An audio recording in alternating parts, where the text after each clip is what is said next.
به یه آموزش دیگه خوش اومدید.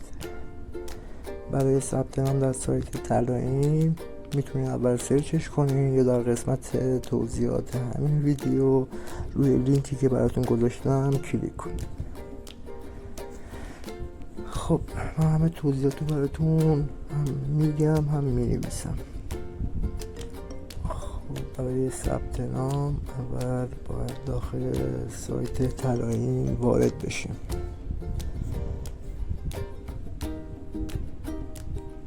پس از وارد شدن باید روی گزینه ورود به سامانه کلیک کنید. میتونید اپلیکیشنش هم نصب بکنید، نصب هم نکردین زیاد مهم نیست. روش کلیک کنید روی ورود به سامانه. در این قسمت روی ثبت نام کلیک کنید. روی گزینه ثبت نام کلیک کنید. پس از وارد شدن به صفحه ثبت نام خانوادگی، تلفن همراه، رمز عبور و مهمتر از همه اگر میخواین که این پول رو بهتون جایزه بده حتما باید کد دعوت من رو باید وارد کنید.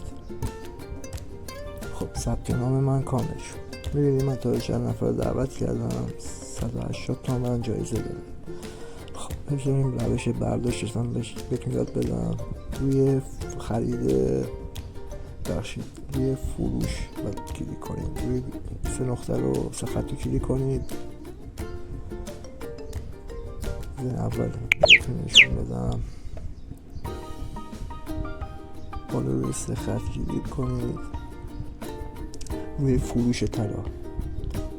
بعد تو این قسمت داراییتون رو وارد میکنید. چقدر طلا نوشته، موجودی 28 من میزنم.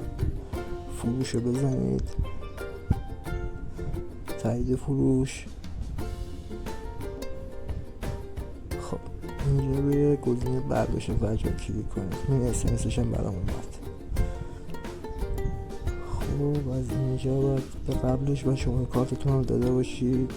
تو قسمت ثبت نام ازتون میگیره.